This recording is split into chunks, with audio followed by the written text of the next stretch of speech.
Assalamualaikum warahmatullahi wabarakatuh. Salam sejahtera buat kita semua. Perkenalkan, saya Rahmat Rahim dari Universitas Riau. Pada Seminar Nasional Pariwisata dan Kewirausahaan SNPK Universitas Sahid Jakarta ini, kami akan menyampaikan makalah dengan judul Pengukuran Kinerja Aparatur Sipil Negara Pengampu Pariwisata di Provinsi Riau dengan menggunakan Human Resource Soscad. Nah, kalau kita lihat Bapak Ibu sekalian, hal yang melatar belakangnya adalah bahwa kenyataan pada hari ini, migas di Provinsi Riau dari tahun ke tahun sudah menunjukkan penurunan lifting. Artinya sumber daya migas ini sudah semakin menurun. Kemudian kelapa sawit yang juga kita harapkan itu juga tidak bisa bertumpu secara maksimal karena memang harga kelapa sawit tergantung kepada pasar global. Oleh sebab itu, mau tidak mau, suka tidak suka, Provinsi Riau ke depan harus bertransformasi ekonomi. Dan salah satu potensi yang sangat diharapkan bisa mendukung ekonomi Riau adalah potensi di sektor pariwisata berbasis budaya. Nah, kenapa berbasis budaya? Kita lihat sebenarnya visi Riau 2025 yaitu terwujudnya Provinsi Riau sebagai pusat perekonomian dan kebudayaan Melayu dalam lingkungan masyarakat yang agamis, sejahtera lahir dan batin di Asia Tenggara tahun 2025. Bapak Ibu sekalian, bahwa di Provinsi Riau itu terdapat 4 sungai besar, yaitu Sungai Siak, Sungai Kampar, Sungai Indragiri, dan Sungai Rokan. Yang mana keempat sungai besar ini ternyata mempunyai potensi yang sangat besar untuk dikembangkan menjadi pariwisata berbasis budaya. Karena memang di aliran 4 sungai besar ini terkandung begitu banyak budaya-budaya Melayu yang belum tergali secara optimal. Oleh sebab itu, pada tahun 2015, pemerintah Provinsi Riau melaunching branding pariwisata Riau dengan judul The Homeland of Melayu, dari tanah tumpah darah Melayu. Nah, launching branding ini dilakukan di kantor Gubernur Pemerintah Provinsi Riau tahun 2015 oleh Bapak Gubernur Riau saat itu, Bapak Andi Rahman. Kemudian juga di launching di Kementerian Pariwisata pada tahun 2015. Nah, kalau kita lihat tadi bahwa sejauh mana sih sebenarnya kontribusi pariwisata di Provinsi Riau terhadap PDRB, ya, kalau kita lihat bahwa sektor pariwisata Provinsi Riau belumlah memberikan kontribusi yang signifikan terhadap perekonomian global, di mana angka kontribusinya terhadap PDRB masih di bawah 1% pada tahun 2019. Dan hal ini adalah terendah di Sumatera. Oleh sebab itu, kami mencoba menggali kira-kira apa yang menjadi akar permasalahan pariwisata ini ke depan.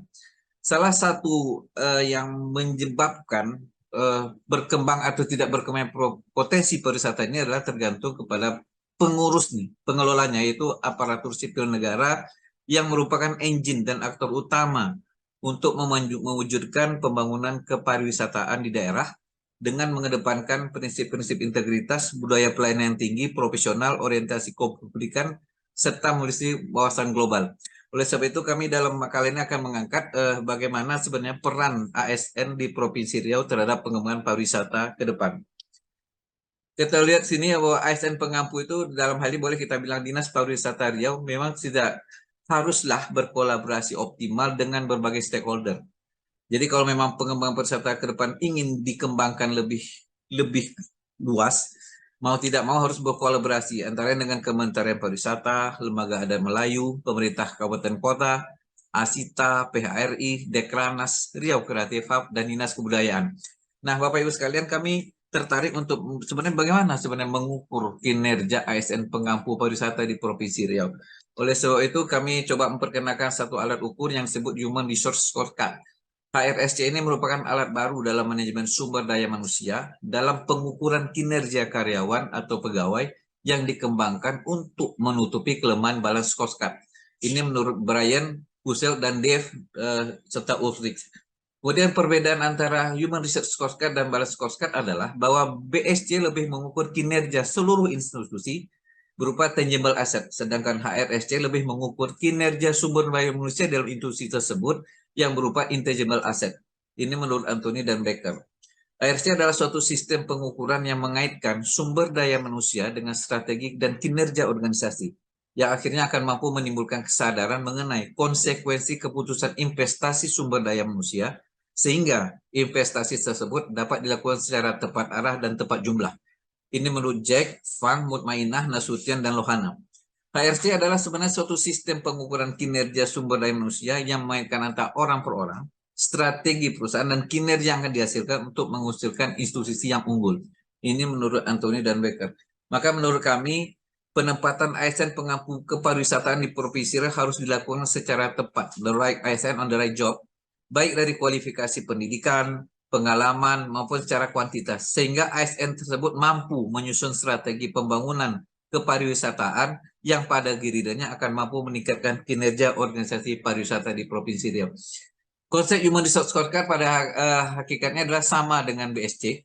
Jadi model pengukuran ARSC ini sangat bermanfaat bagi manajemen SDM. Artinya dalam hal ini adalah baik gubernur maupun kepala dinas dalam memahami antara human resource doables, kinerja sumber daya manusia yang tidak mempengaruhi implementasi strategi organisasi, dengan human resource deliverable, yaitu kinerja sumber daya manusia yang mempengaruhi implementasi strategi organisasi.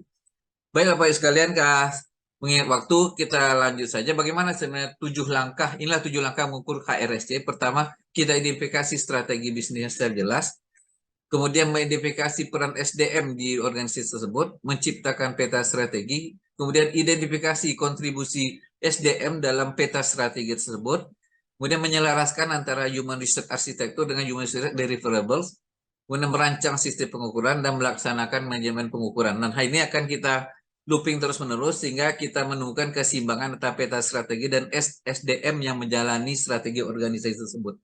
Bapak sekalian, kita sampai pada kesimpulan bahwa HRSC ini merupakan suatu sistem pengukuran yang mengkaitkan sumber daya manusia dengan strategi dan kinerja organisasi yang akhirnya akan mampu menempatkan ASN pemampu kepariwisataan di Provinsi Riau secara tepat arah dan tepat jumlah. Yang kedua, selain itu, Human Resource Scorecard dapat menjadi alat bantu bagi kepala OPD, organisasi perangkat daerah pengampu kepariwisataan, untuk memastikan bahwa semua ASN mendukung dan mempunyai kontribusi langsung pada implementasi strategi organisasi. Yang ketiga, salah satu langkah implementasi ARSC adalah pemantapan terus-menerus dan pelaporan target yang ditetapkan, yaitu tujuan strategis yang akan ingin dicapai. Bagi organisasi, dengan pengukuran ini dapat membantu menilai kontribusi ASN terhadap implementasi strategi serta mendukung adanya perubahan dan fleksibilitas organisasi. Demikianlah Bapak Ibu sekalian yang dapat kami sampaikan. Mungkin karena keterbatasan waktu, nanti kita kembangkan di sesi tanya jawab mengenai HRSC ini lebih lanjut. Terima kasih Pak Ibu sekalian, kami tutup. Assalamualaikum warahmatullahi wabarakatuh.